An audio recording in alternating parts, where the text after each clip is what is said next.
Latar belakang dari presentasi kami kali ini yaitu perkembangan teknologi dan pertumbuhan populasi di perkotaan telah mendorong peningkatan aktivitas transportasi.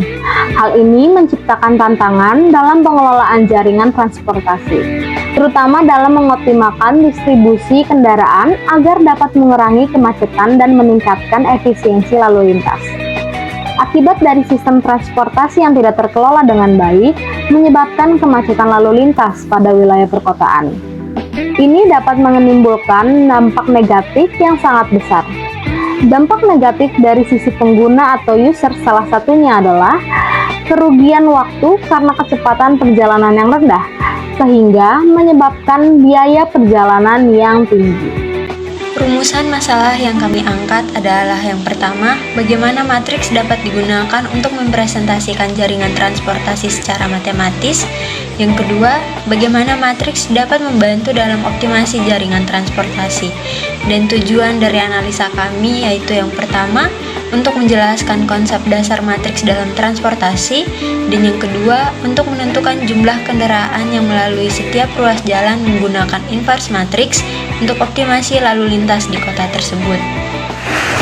Baik, saya Lilia Resi Putri. Di sini saya akan menjelaskan tentang analisis kasus yang akan dibahas pada materi kali ini, yang dimana adalah sebuah kota memiliki 6 persimpangan dan 6 ruas jalan utama.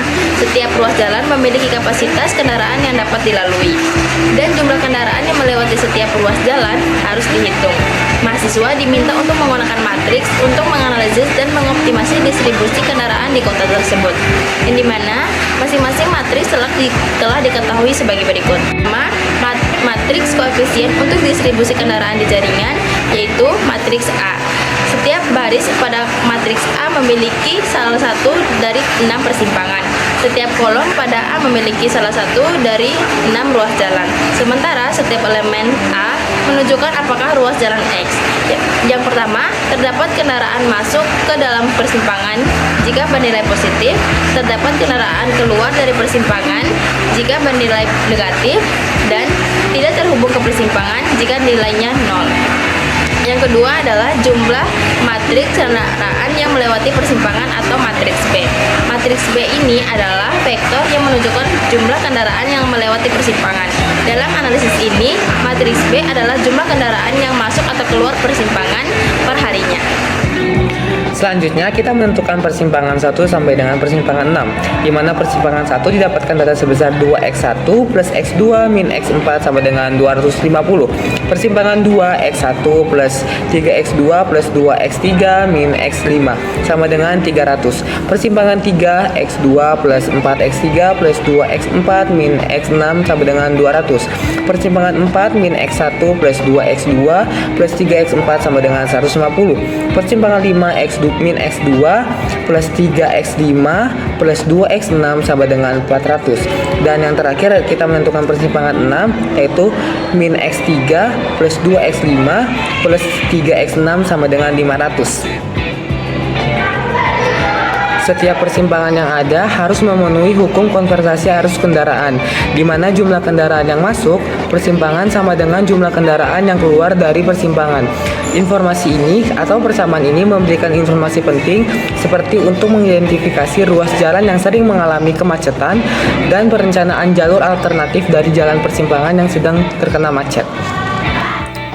Langkah pertama untuk menentukan persamaan matriks adalah dengan menghitung terlebih dahulu determinan matriks. Matriks A merupakan matriks besar dengan ordon 6x6. Untuk menentukan determinan bisa dengan menggunakan metode Gauss, yaitu dengan mengubah matriks jadi segitiga atas, lalu mengalihkan elemen diagonalnya. Namun, penggunaan kalkulator matriks juga dapat mempermudah perhitungan. Kami menggunakan website Desmos dan didapatkan hasil di mana determinan A sama dengan 31. Determinan matriks yang bukan 0 berarti matriks tersebut memiliki inverse sehingga perhitungan dapat dilanjutkan. Langkah kedua adalah mencari inverse pada matriks A. Mencari inverse pada matriks besar dapat menggunakan metode operasi baris elementer atau OBE. Namun, penggunaan kalkulator matriks dapat membantu untuk mempermudah perhitungan. Dengan menggunakan kalkulator matriks melalui website Desmos, didapat hasil inverse matriks A seperti yang tertera pada layar.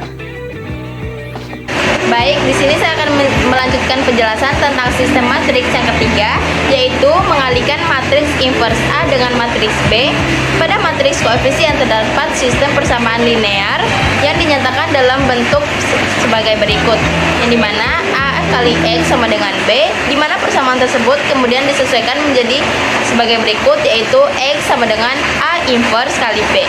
Pada slide selanjutnya, hasil sistem matriks, yang dimana menggunakan kalkulator pada website Desmos dan didapatkan hasil vektor X sebagai berikut, yaitu A inverse kali B sama dengan persimpangan 1, yaitu 138,71 unit, persimpangan kedua 38,7097 unit, persimpangan ketiga 45,1613 unit, persimpangan keempat yaitu 66,129 unit, persimpangan kelima yaitu 45,1613, yaitu persimpangan keenam atau terakhir 151,613. Sekian dari saya, akan dilanjutkan oleh rekan saya.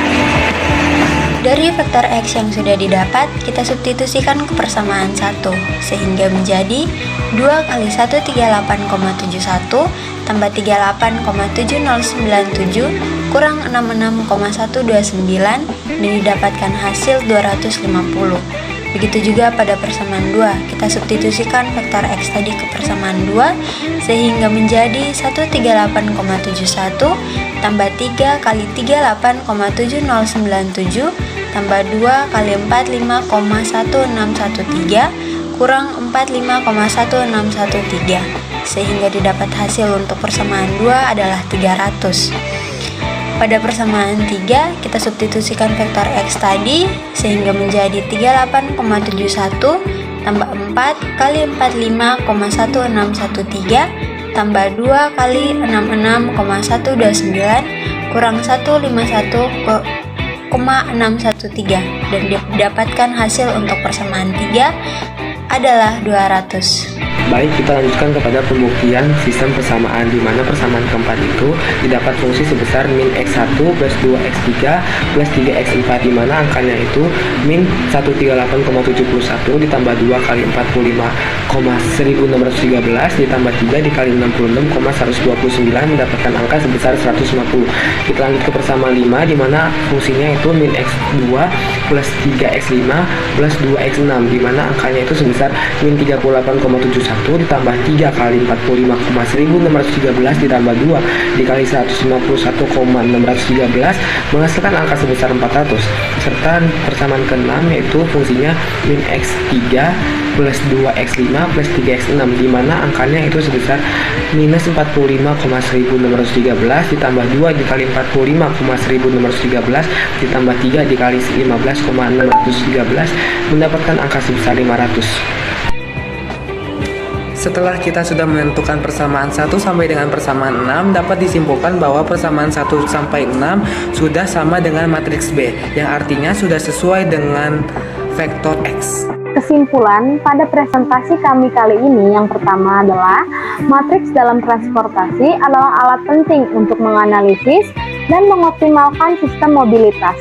Matriks ini digunakan untuk mempresentasikan data perjalanan seperti jumlah pola mobilitas serta beban lalu lintas.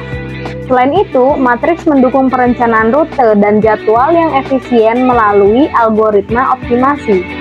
Lalu kesimpulan yang kedua adalah matriks inverse digunakan untuk menentukan jumlah mobil yang masuk ke suatu ruas jalan dengan menggunakan atau menganalisis hubungan antara arus lalu lintas pada berbagai titik.